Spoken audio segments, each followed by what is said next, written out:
오늘 우리에게 주신 하나님의 말씀은 열왕기하 5장 11절에서 14절 말씀입니다. 나아만이 노하여 물러가며 이르되 내 생각에는 그가 내게로 나와 서서 그의 하나님 여호와의 이름을 부르고 그의 손을 그 부위 위에 흔들어 나병을 고칠까 하였도다. 다메섹강 아바나와 바르발은 이스라엘 모든 강물보다 낫지 아니하냐. 내가 거기서 몸을 씻으면 깨끗하게 되지 아니하랴 하고 몸을 돌려 분노하여 떠나니 그의 종들이 나와서 말하여 이르되 내 아버지여 선지자가 당신에게 큰 일을 행하라 말하였다면 행하지 아니하였으리이까. 하물며 당신에게 이르기를 씻어 깨끗하게 하라 함이리이까 하니 나아만이 이에 내려가서 하나님의 사람의 말대로 요단강에 7번 몸을 잠그니 그의 살이 어린아이의 살같이 회복되어 깨끗하게 되었더라. 오늘 이 말씀에 많은 은혜 받으시기 바랍니다. 초기 교회 로마 제국의 핍박과 유대교 안에서 이단시 되는 그리스도인 공동체로 유대인의 질식 가운데 바울은 교회 공동체를 세워갑니다. 바울이 실제로 목회했던 기간이 길지 않습니다. 고린도서 에베소에서 길었던 기간 해봐야 고린도 3년, 에베소 2년입니다. 한 도시에서 길게 있어봐야 3개월 정도, 길어야 6개월입니다. 그 시간 동안에 한 사람이 그리스도인이 되고 그리스도인이 훈련된 성도가 되고 훈련된 성도가 자신의 삶을 헌신하는 목회자로 변화되기엔 너무 짧은 시간입니다. 바울은 세웠던 모든 교회에서 문제를 경험했고 갈등을 경험했고 믿음의 경주에 초대했으나 완주하지 못하고 지치고 쓰러져서 포기하는 수많은 성도들을 돌보는 목회자가 되어야 했습니다. 쉬운 일이 아니었을 것입니다. 그럼에도 불구하고 바울은 끝까지 믿음의 경주를 포기하는 이들에게, 믿음의 경주에서 지치고 쓰러지는 이들에게, 배교하고 떠난 이들에게 계속해서 권면합니다. 우리가 선을 행하는 사람들이 되었는데 낙심해서는 아니 됩니다. 포기하지 아니하면, 우리가 끝까지 포기하지 아니하면, 우리가 쉼 없이 믿음의 경주를 달려가면, 계속해서 믿음의 경주를 달려가면 때가 이름에 하나님의 때가 참에 거두게 될 것입니다.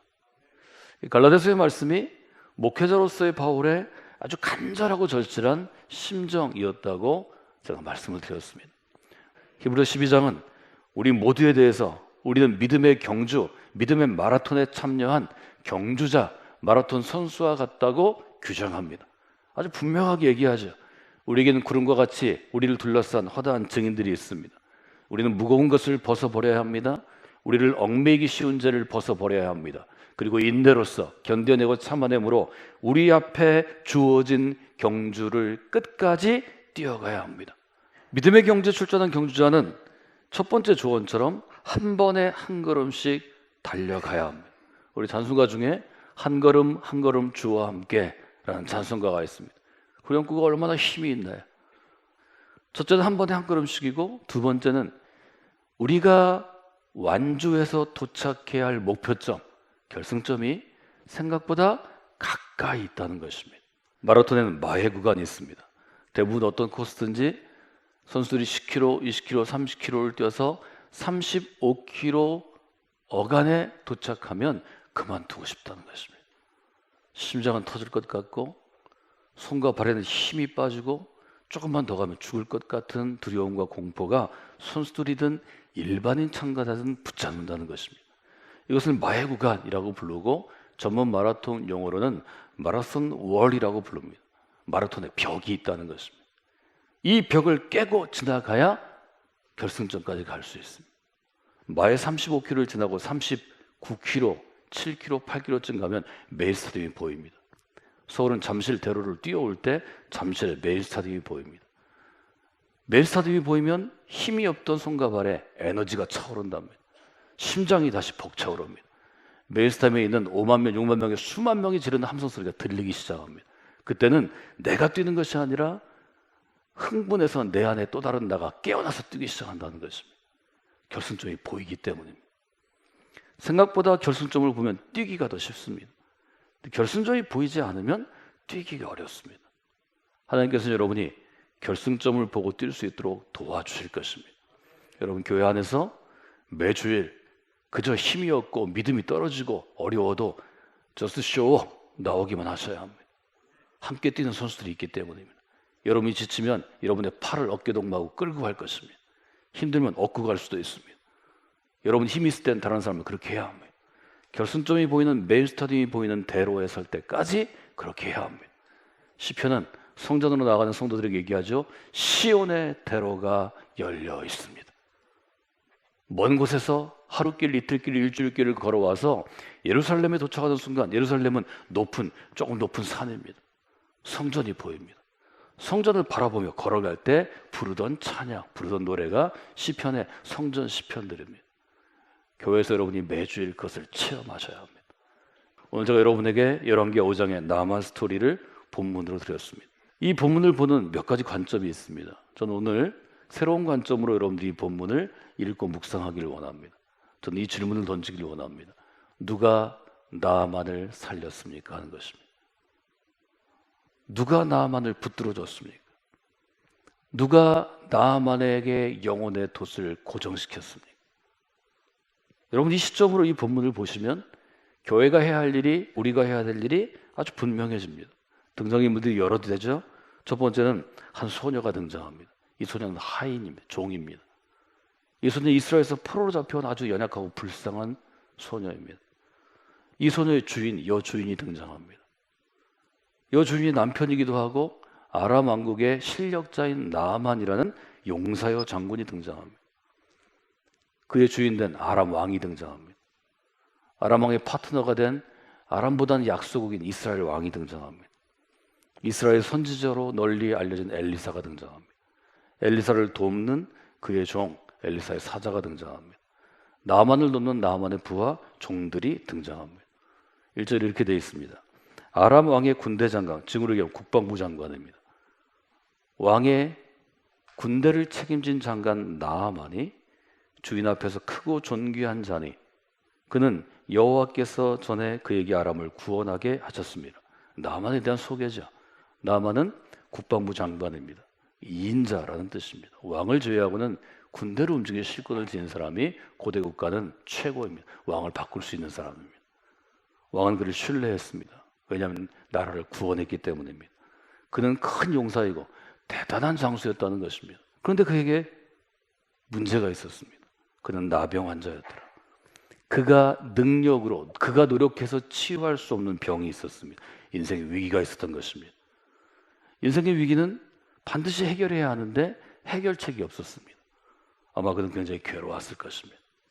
하나님이 그에게 개입하십니다. 2절에 보면 이스라엘 땅에서 어린 소녀 하나를 잡아오매 소녀가 등장합니다. 소녀는 연약한 존재입니다. 이스라엘의 관점으로, 구약 성서의 관점으로 연약한 존재는 어린 아이들입니다. 여성입니다. 두 가지를 동시에 갖고 있습니다. 문제를 해결할 능력이 없는 존재입니다. 근데 하나님께서 문제를 해결할 능력이 없는 아주 약한 소녀에게 위기를 해결하는 열쇠를 주십니다. 이 소녀가 나만의 아내에게 수종들더니 종이 되었습니다. 포로니까요.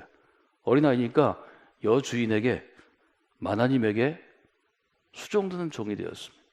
3절, 그 여주인에게 이르되, 아마 이 소녀는 아주 똑똑하고 지혜 있고 제가 보기에는 아주 좋은 집안에서 믿음으로 훈련된 아이였을 것입니다. 그가 집안의 분위기를 보고, 집안의 어두운 분위기를 보고 어두운 문제의 근원을 찾아냅니다. 그것은 나만이라는 가장이었습니다. 아내에게 얘기합니다. 우리 주인님이, 장군님이 사마리아에 계신 우리 선지자 앞에 가면 좋을 것 같아요. 그분은 이 위기를 해결할 수 있습니다. 오늘 제가 본문을 포인트는 아니지만 이건 뭘 얘기하나요? 믿음은 출세한 장군에게 주어지는 게 아니라는 것입니다. 실권을 쥐고 있는 그의 아내에게 주어진 게 아니라는 것입니다. 마님에게 주어진 게 아니라는 것입니다.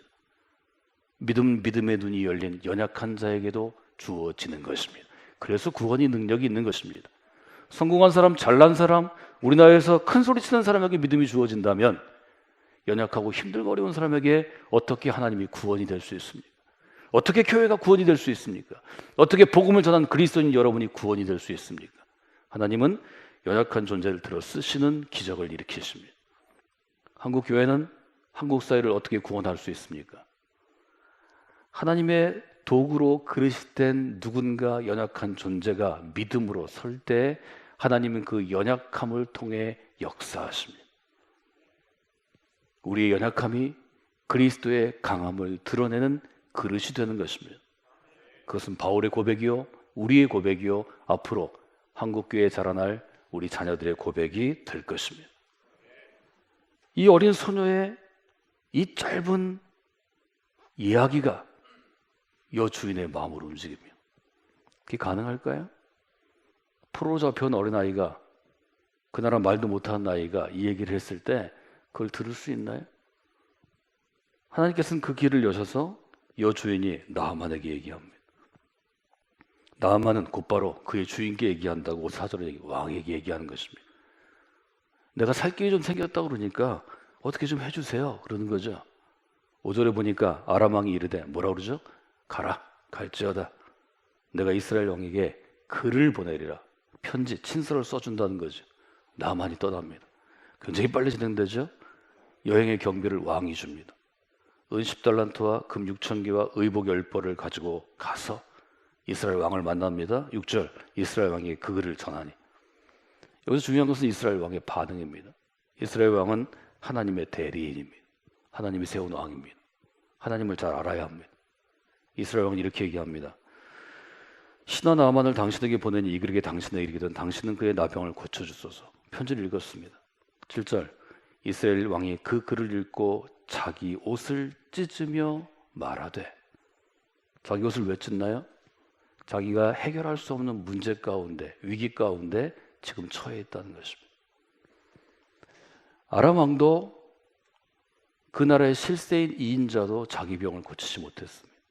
이 병을 고쳐달라고 그러는 것입니다. 이스라엘 왕은 이렇게 얘기합니다. 내가 사람을 죽이기도 하고 살리기도 하는 하나님이더냐? 그가 어찌하여 사람을 내게로 보내 그의 나병을 고치려 하느냐? 이것은 시비다. 말하자면 나병을 고치지 못하는 것을 시비로 우리를 어렵게 하고 전쟁을 일으킬 빌미를 준다는 것입니다. 성경은 여기서 우리에게 얘기합니다. 이스라엘 왕은 어떠한 사람이어야 하나요? 믿음이 있는 사람이어야 합니다. 이스라엘의 주인이 하나님이라고 고백하는 것, 우리는 그것을 앞에 있는 모세의 오경, 모세오경인 토라에서 배웠습니다. 왕이 그렇게 얘기하지 않습니다. 왕이 믿음이 없는 것입니다. 포로로 잡혀간 어린 소녀는 믿음이 있고 이스라엘의 왕은 믿음이 없는 것입니다. 여기서 나오는 모순, 여기서 나오는 대비를 독자들에게 읽도록 성경은 안내하는 것입니다. 8절에 보면 드디어 하나님의 사람이 등장합니다. 엘리사가 얘기합니다. 왕이 어찌하여 옷을 찢었나이까? 이스라엘의 왕이 어찌하여 이방의 장군 앞에서 옷을 찢습니까? 그 사람을 내게로 보내소서. 이스라엘의 선지자가 있는 줄 알게 하리다. 이 연서는 엘리사의 선지자됨을 얘기하지만 저는 여러분에게 다른 점을 좀 보라고 말씀드렸습니다. 장군이 엘리사에게 갑니다. 9절, 나아만이 말들과 병거를 이끌고 엘리사의 문 앞에서 직접 찾아옵니다. 얼마나 다급했을까요? 중요한 건 10절이죠. 엘리사가 사자를 그에게 보내 이르되. 엘리사가 나와보지 않습니다. 나아만은 자존심이 상합니다. VIP 대접하지 않습니다. VIP인 그가 VIP 대접을 받지 못했을 때 그는 화를 낼 수밖에 없습니다. 오히려 엘리사는 종을 시켜서 요단강에 가서 7번 씻으면 회복될 것이라고 얘기합니다. 11절이 중요하죠. 나아만이 노하여 물러가며 화가 났습니다. 말꼬리를 돌립니다. 다시 돌아가려고 합니다. 그 대신 분노를 분명하게 표현합니다. 내가 생각할 때는 그가 내게로 나와서 하나님 여호와의 이름을 부르고 그의 손을 그 부위 위에 흔들어 나병을 고칠까 하더라.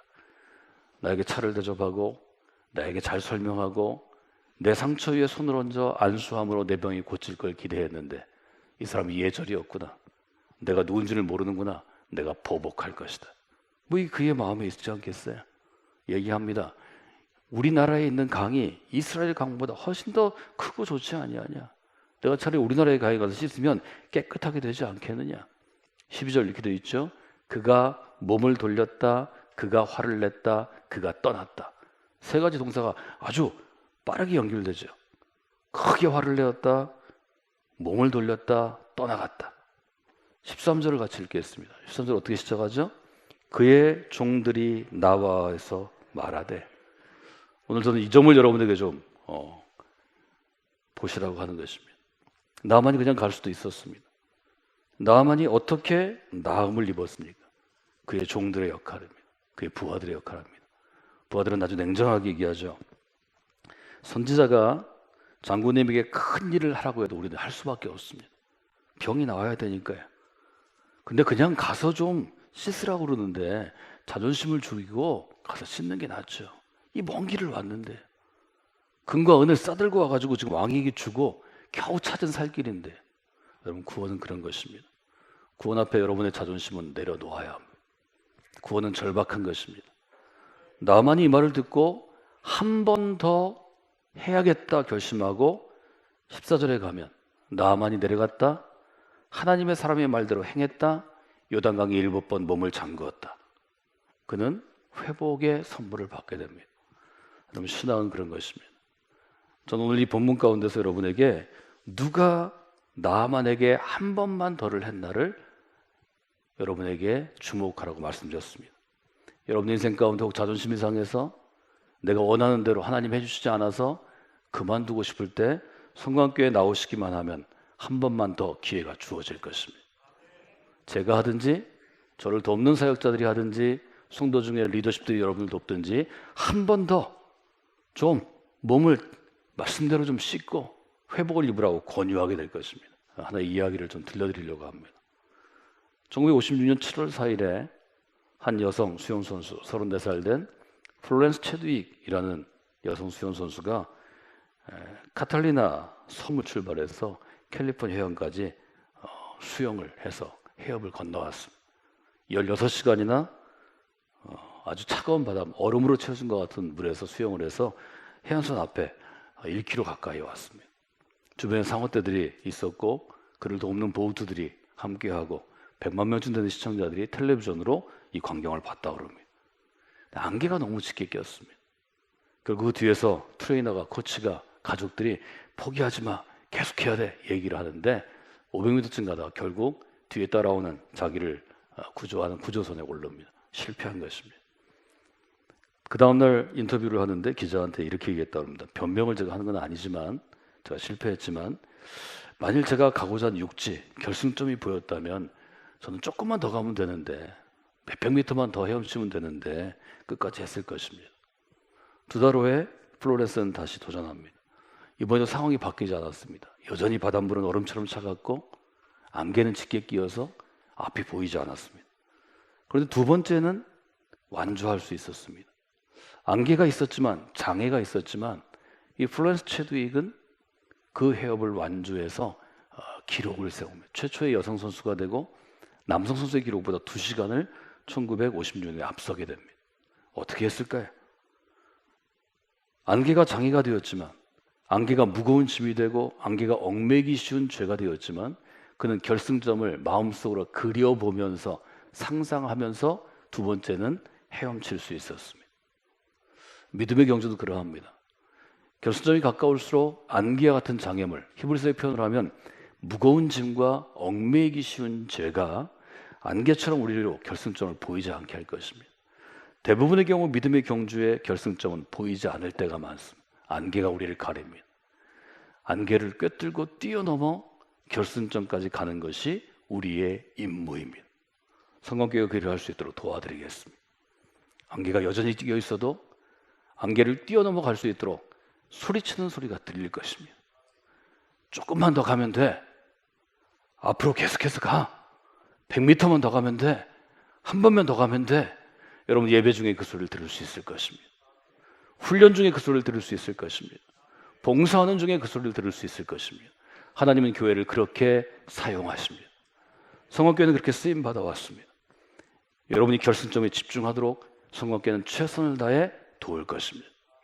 결승점에 도달하도록. 결승점은 생각보다 가까이 있기 때문에 여러분 다 하실 수 있습니다.